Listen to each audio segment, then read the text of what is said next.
3 বছরেরও বেশি সময় কেটে গেছে যখন প্রথম মিসাইল ছুটেছিল ইউক্রেনের আকাশে। বিশ্ব ভেবেছিল যুদ্ধের সীমা হয়তো এখানেই শেষ হবে, কিন্তু না, এখন এই যুদ্ধ নতুন এক মোড়ে পৌঁছেছে।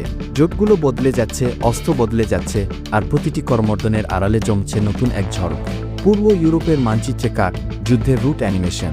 আজ আমরা খুঁজে দেখব রাশিয়া ইউক্রেন যুদ্ধের এই নতুন মোড়টা আসলে কি পরিবর্তন ঘটছে যুদ্ধক্ষেত্রে, আর কেন এই পরিবর্তনই হয়তো ইউরোপের ভবিষ্যৎ নির্ধারণ করবে।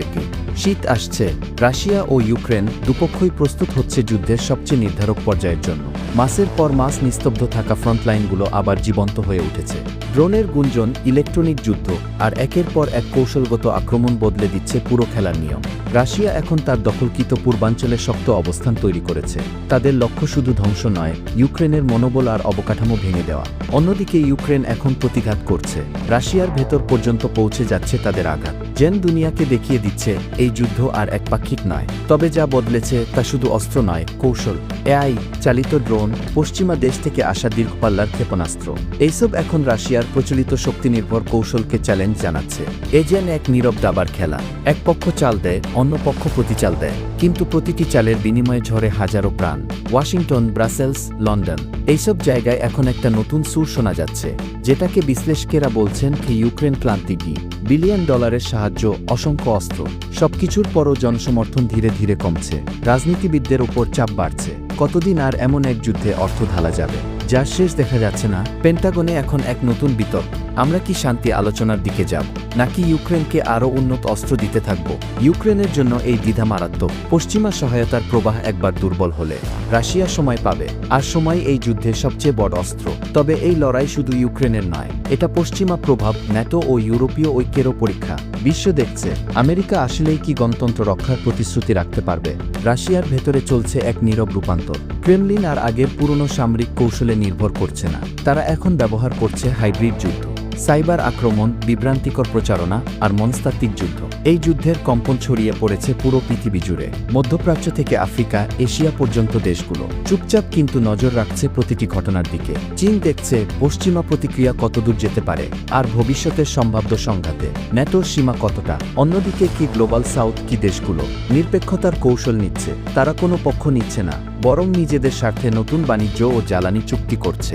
ফলাফল, খাবারের দাম বেড়েছে, বিশ্বজুড়ে মুদ্রাস্ফীতি অনিশ্চিত, জ্বালানি বাজার অস্থির। ইউক্রেনে নিক্ষিপ্ত প্রতিটি মিসাইল আফ্রিকার রুটিতে, এশিয়ার জ্বালানিতে প্রভাব ফেলছে নিঃশব্দে। এইভাবে কূটনীতি আর ধ্বংসের মাঝখানে নতুন এক বিশ্বশক্তির ভারসাম্য তৈরি হচ্ছে, ধীরে, নিঃশব্দে, কিন্তু নিশ্চিতভাবে। রাশিয়ার শিল্প খাত এখন পুরোপুরি যুদ্ধকালীন মোডে চলে গেছে, আর পশ্চিমা নিষেধাজ্ঞা যতটা ভাবা হয়েছিল ততটা ভাঙতে পারেনি রাশিয়ার অর্থনীতি। চীন ও ভারতের মতো দেশ থেকে তেল বিক্রির অর্থে রাশিয়া টিকে আছে বেশ ভালোভাবেই। এখন এই যুদ্ধ কেবল ভূমি দখলের নয়, এটা এক প্রকার ধৈর্যের লড়াই। কে বেশি দিন টিকে থাকতে পারবে? প্রতিটি নিষেধাজ্ঞা, প্রতিটি নিন্দা রাশিয়াকে আরও আত্মনির্ভর, আরও একগুঁয়ে করেছে। তাদের লক্ষ্য এখন সহজ, আমরা একা টিকে থাকব, কিন্তু হার মানব না।